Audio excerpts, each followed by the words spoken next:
Bana b'Imana nimugira amahoro dusukura imitima yacu kuri wa gatatu tariki 10 Gashyantare 2021. Isomo rya mbere niryo mu gitabo cy'intangiriro umutwe wa 2 umurongo wa 4 kugeza kwa 9 no 15 kugeza kwa 17. Umunsi uhora Imana ahanga ijuru n'isi, ku isi nta gahoro ko mu gasozi kaharangwaga, nta n'icyatsi cyari cyakamera ku misozi, nta n'umuntu wari uriho ngo ahinga ubutaka. Ariko isoko yapfufunukaga mu kuzimu ikabobeza hejuru y'ubutaka hose. Nuko uhora Imana bumba muntu mwibumba rivuye mu gitaka, amuhuha mu mazuru umwuka w'ubuzima, nuko muntu aba muzima. Ubwo uhoraho Imana atera ubusitani burasirazuba muri Edeni, ahatuza muntu yari amaze kubumbabumba. Uhoraho Imana ameza mu gitaka ibiti by'amoko yose binogeye amaso kandi biryoshye. Ameza n'igiti cy'ubugingo mu busitani hagati, n'igiti cy'ubumenyi bw'icyiza n'ikibi. Uhoraho Imana ashyira muntu mu busitani bwa Edeni ngo abuhinge kandi aburinde. Nuko uhoraho Imana ategeka muntu ati, igiti cyose cyo muri ubu busitani ushobora kukiryaho, ariko igiti cy'ubumenyi bw'icyiza n'ikibi ntuzakiryeho, kuko umunsi waramutse ukiriyeho uzapfa nta kabuza. Iryo ni ijambo ry'Imana. Zaburi ni 104. Mutima wanjye singiza Uhoraho. Amagambo mu Evanjili ntagatifu Yesu Kristu kanditswe na Mariko umutwe wa 7 umurongo wa 14 kugeza kwa 23. Muri icyo gihe Yesu yongera guhamagara rubanda arababwira ati, nimutege amatwi mwese kandi munyumve neza. Nta kintu kijya mu muntu giturutse inyuma kimuhumanya, ahubwo ikivuye mu muntu nicyo kimuhumanya. Ufite amatwi yo kumva niyumve. Amaze kwinjira mu nzu yitaruye rubanda, abigishwa be bamusobanuza uwo mugani. Arabasubiza ati, namwe mubuze ubwenge bigezaho? Ntimwumva se ko nta kintu na kimwe kinjira mu muntu giturutse inyuma gishobora kumuhumanya, kuko gitinjira mu mutima we, ahubwo kijya mu nda kigasohoka kijya gutabwa mu rwobo. Bityo yemeza ko ibirwa byose bidahumanya. Arongera ati, ikivuye mu muntu nicyo kimuhumanya, kuko mu mutima w'abantu ariho baturuka imigambi mibi: ubusambanyi, ubujura, ubwicanyi, ubuhabara, umururumba, ubugome, uburyarya, ingeso mbi, ishyari, gutukana, ubwirasi n'amafuti. Ibyo bintu byose bibi biva mu mutima nibyo bihumanya umuntu. Iyo ni Evanjili ntagatifu. Bavandimwe, nimwishimire muri Nyagasani. Aya masomo aragaruka ku mukiro dukesha isuku y'imbere, gusukura neza imbere yacu. Soignez ton intérieur, mu ngingo igira iti, muvandimwe ntukihumanye. Abahanga bemeza ko inshinga zigira ikibazo ngaruka mu kibi, les verbes réciproques dans le mal, zangiza cyane nyir'ubwite. Iyo tuvuze guhumanya, kwica, kwanduza, kugira nabi, akenshi twabifata muri rusange. Rimwe na rimwe ukumva wowe ntacyo bigutwaye. Ariko iyo uvuze kwihumanya, kwiyanduza, kwikinisha, kwigira nabi, kwiyahura, uhita wumva uruhare rwawe mu kwihemukira. Kandi kwihemukira burya nibyo byica, yewe binica urw'agashinyaguro. Ni nabyo mvugo y'Ikinyarwanda bati, uwishe ntaririrwa. Muvandimwe, ntukihemukire, ntukiyahure, ntukihumanye. Mu isomo rya mbere guhera ku wa mbere twatangiye igitabo cy'intangiriro kidutekereza inkomoko y'ibiremwa. Imana ibyo yaremye byose yabishinze muntu, Adamu, Adama, le sol, igitaka. Umuntu rero nubwo ari ikiremwa gisumije ibindi byose, grand, ariko ni fragile. Aranoroheje, ni igitaka, ni umukungugu, ni ubusa. Byumvikana ko agomba kwishingikiriza ku Mana buri gihe ngo abeho, akirinda kuyisuzugura. Turumva uyu munsi mu isomo rya mbere Imana imuha itegeko iti, igiti cyose kiri mu busitani ushobora gukiryaho, ariko igiti cy'ubumenyi bw'icyiza n'ikibi ntuzakiryeho, kuko umunsi waramutse ukiriyeho uzapfa nta kabuza. Amen. Kwihumanya rero bishingiye ku kwiyemera, gusuzugura Imana, la désobéissance, kurenga ku itegeko ry'Imana. Biransaba rero nk'umuntu w'umukristo kandi w'umunyantege nke kwitwararika imbere y'amategeko y'Imana mu mugenzo wa gipfura wo kumvira, bityo imbere ku mutima hahorana isuku. Nibyo Yesu agarutseho mu Evanjili adusaba gucya imbere ati, nta kintu kijya mu muntu giturutse inyuma kimuhumanya, ahubwo ikivuye mu muntu nicyo kimuhumanya. Ibiribwa ntabwo bihumanya. Mu mutima w'umuntu niho haturuka imigambi mibi: ubusambanyi, ubujura, ubwicanyi, umururumba, ubugome, uburyarya, ingeso mbi, ishyari, gutukana, ubwirasi n'amafuti n'ibindi byinshi bibi.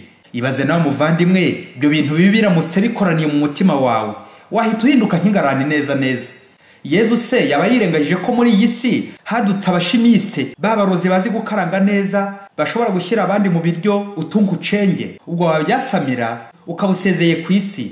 Muvandimwe, nyine Yezu arabizi pe, ariko icyo ashaka ni uko waba utunganye neza imbere, kuko naho babatanye inzaratsi, ibituntu, amarozi, abenshi muri abo barozi ni n'abakristo b'indani baba bavuye gusenga, ariko akenshi kubera ko imitima yabo yuzuye ubugome nuko bagashikazwa nuko bagirira abandi nabi. Birababaje.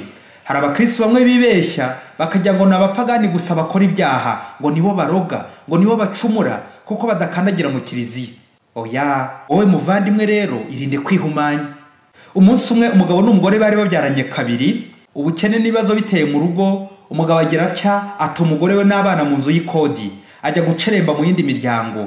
Umugore nawe inshingano zimubanye nyinshi, ahita atangira ubushake ku bantu b'igitsina gabo, bose arabanga ibi bikomeye, ndetse biza kugeraho hanagira n'umugore mugenzi we umuvugisha akamwuka inabi, akamutonganya. Urwango rukabije rukamuzamukamo, ntiyongere kujya avugana n'abandi, banavuga akabuka inabi akabatonganya bikomeye. Hashize igihe kirekire ari mu bwigunge, kuko ntabaga agitinyuka kumwegera, kuko harameze nk'intare nyine. Aza gufatwa n'uburwayi bw'ikigimba munsi y'ibere, ari nako igifu kimurya imbere. Arivuza ibi by'ubusa, azenguruka ibitaro byinshi. Nuko nk'uko yari yahawe randevu icyumweru mbere y'uko muganga mubaga cya gifu na cya kigimba ngo barebe ko byibuze yabaho, dore ko batari banizeye ko azava mu byuma amahoro.